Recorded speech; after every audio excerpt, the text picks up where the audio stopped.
Welcome back to our channel. Today we're diving into a wild story filled with high stakes and bold moves. Imagine pushing boundaries just for a bit of fun. Well, that's exactly what led to the intense situation surrounding Diddy. Allegedly, when Diddy found himself facing serious charges, he attempted to offer a staggering $50 million to secure his freedom. But when the judge denied his bail request not once, but twice, the story took an unexpected twist.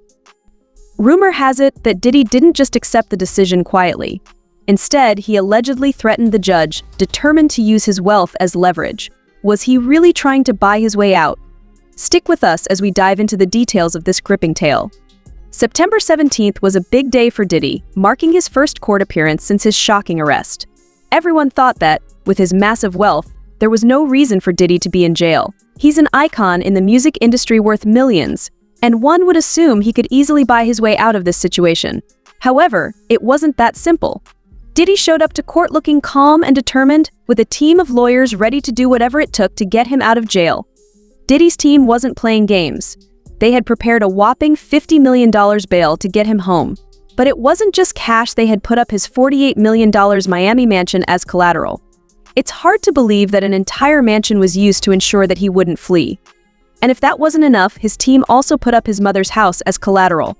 Just a year ago today, Diddy was issued a key to New York City. Now, fast forward that year, he's now been indicted in the very city that once showed him love. As prosecutors say, he now faces years and decades behind bars, giving a whole new meaning to bad boy for life. When it comes to the point where your mother's assets are involved, you know the gravity of the situation.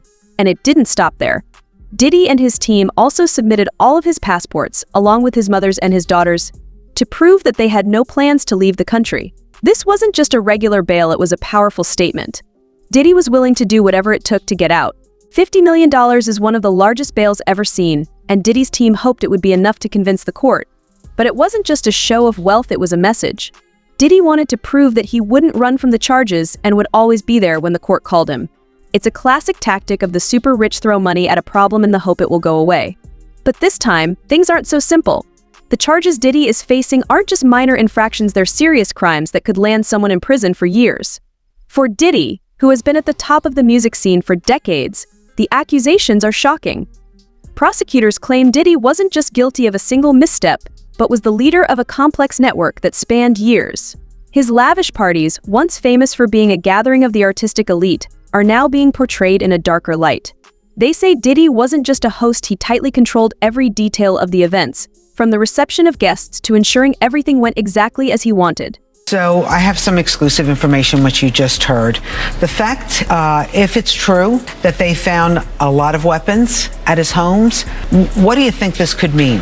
Well, what happens here is that the federal government started a case with him. Apparently the search warrant that had his houses in Miami and LA was pre-planned already. They knew they were going to do that. So they have a much bigger case. Right now with the guns, they're going to check them, they're going to trace them, see if they were used in any crimes. They're going to go over anything about cooperators that are cooperating with them. They're going to be talking to a lot of people about certain criminal acts that he might have committed, and then go from there. And what about the videos? Well, they're going to sift through those videos. They're going to look at them and then see if there's any criminality on those videos, and then they'll go from there. So what do you think? I mean, it just seems like the house of cards might fall for Diddy right now. It's not looking that great. Right now, I know that he has higher powered attorneys, and with all these allegations that are coming out against him and against other people, a lot of people are starting to be very nervous about what's going on. With bail set at $50 million, many believe that the amount is enough to prove that Diddy will not flee. After all, he is a global star, a familiar face, and a life lived in the public eye. But it seems that no amount of money can change the fact that the charges this time are extremely serious. The tension is further compounded by the fact that prosecutors have shown they are well prepared. They are determined not to let Diddy leave the courtroom without a fight. Evidence shows that Diddy approached witnesses and victims in the months before his arrest. According to prosecutors, he not only tried to make amends but also attempted to manipulate their stories, trying to control the testimony before the truth came to light. The tension in the courtroom was so intense that any judge would have been on guard. With a $50 million bail, it seemed like Diddy could easily get out of jail. But Judge Robin Tarnowski saw through the huge amount of money, the mansion, and his promises. In her eyes, Diddy was too big a risk. Given the serious charges he was facing, there was no way she would let him out on bail. especially with concerns that he might tamper with witnesses or use his financial power to influence the case. Many thought Diddy could buy his way out with his enormous fortune. But from the moment he faced Judge Tarnowski, she did not let the bail amount sway her. She was not only determined to be stern, but also to firmly protect justice, refusing to let Diddy's financial power and flashy image influence her decisions. Judge Tarnowski has a reputation for being steadfast and fair, someone who is not swayed by flashy offers from high-profile defendants. With a solid track record of ruling based on facts, she was not fazed by the $50 million figure. Date on the Diddy story. So apparently he is going to testify. Rather, he says he wants to testify. Through his attorney, Mark Agnifilo, he says that he's just excited to be able to testify in court. Agnifilo said, "I don't know that I could keep him off the stand." I would be very careful if I was a lawyer signaling that to the public, because if we know for a fact that Diddy is saying that he has recordings, or people are implying that he has recordings of politicians that are in positions of power and music execs that are in positions of power, and he's itching to be able to testify, I would think that that puts him at risk, not of killing himself, but of maybe being killed in prison. And that is just a reality that we face. There have been many people that have been killed because of the secrets that they hold. And so I'm a bit concerned that he is signaling that he wants to testify in public. I will watch this closely, but let me say right now, very clearly, that Diddy did not kill himself. In Diddy's case, she understood that the truth lay in the seriousness of the charges, not the amount he could afford.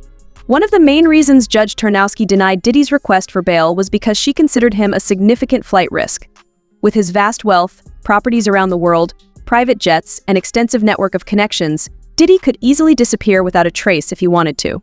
Although his legal team surrendered the passports of Diddy and his family members for someone with Diddy's resources, that was a small hurdle. In a short time, he could easily leave the United States and enjoy life in a country without an extradition treaty. For Judge Tarnowski, the seriousness of the charges crimes that could land someone in prison for decades didn't warrant the risk. Letting someone of such wealth and influence out on bail would be a huge gamble. If Diddy absconds, it would not only be embarrassing for the court, but would also deprive the victims involved of a chance to see justice. Another reason Diddy's bail request was denied was the accusation that he had attempted to interfere with testimony. According to the prosecution, Diddy didn't just wait for his day in court, but also actively contacted witnesses and victims to sway them to his side and influence their stories. This concerned the judges. If Diddy was willing to persuade witnesses before he was arrested, who could stop him from doing so again if he was released on bail? When considering bail, Judge Tarnowski saw several red flags and decided to deny Diddy any further opportunity to manipulate the case. Procedural issues, working through some of the evidence in the case. Prosecutors said they collected 96 devices back in that March search of Combs's homes in Los Angeles and Miami. And when they searched him on his person, they said they'd begun going through them, encrypting some of them and giving them back to the defense. That will take some time. There are going to be some motions in this case. One of those was addressed today. Now, if the judge does not need them back in court, the next time we will see Combs back in court will be in December. The prosecution didn't just make vague allegations, they prepared a dossier full of evidence that Diddy had attempted to control the situation. They had records of phone calls, emails, and witness statements claiming Diddy had contacted them to influence the case. These were not weak arguments, but compelling evidence that made it much harder for Diddy's legal team to argue against them. Judge Tarnowski had every reason to believe that releasing Diddy would seriously jeopardize the integrity of the case. Notably, Diddy's legal team was confident they would prevail when they entered the courtroom. With a $50 million bail offer, they were certain that this huge sum would be enough to convince the judge. To add weight, they also put forth the Miami mansion, Diddy's mother's house, and all the family's passports to ensure no one could go anywhere. They even suggested house arrest with GPS monitoring, thinking these measures would make the judge feel comfortable. Not stopping at offering a large sum of money, Diddy's lawyers also argued that he was not a flight risk because he had voluntarily flown to New York to face the charges. They argued that if Diddy had really intended to flee, he wouldn't have shown up when he knew about the situation. In their eyes, this was clear evidence that Diddy was ready to face anything. Judge Tarnowski remained undeterred, no matter how hard Diddy's legal team tried. Regardless of the amount or conditions, she felt Diddy's risk was too great to ignore. After the initial bail denial, Diddy and his legal team refused to give up. They continued to appeal in the hopes that U.S. District Judge Andrew L. Carter might see things differently, but it turned out that Carter wasn't going to let Diddy go free that easily. This time, Diddy's legal team realized they had to offer something more serious than $50 million. They added more stringent conditions, pledging that Diddy would undergo weekly testing, live under house arrest, and have a limited visitor list of family and caregivers. They even agreed to keep a log of everyone entering and leaving his Miami mansion, and specifically, no female visitors except for family members. Despite his best efforts to convince the court that Diddy would not cause trouble while on bail, Judge Carter remained unconvinced. His decision was largely based on Diddy's past and issues surrounding his temper, which the prosecution did not hesitate to highlight. Diddy had been involved in numerous public altercations, and the prosecution provided specific examples of how he could pose a serious threat if released. The concern wasn't just about Diddy potentially fleeing. More troubling was the possibility that he could harm witnesses or others involved in the case, a risk that neither Judge Carter nor the prosecution was willing to accept.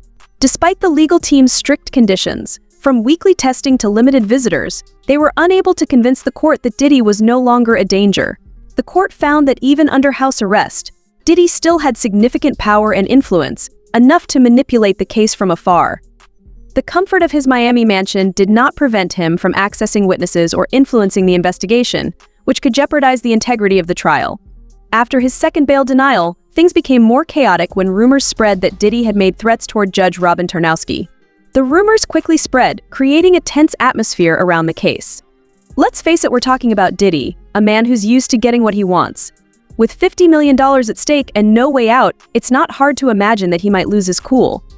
But would Diddy really go so far as to threaten the person who stood in his way? That's the big question.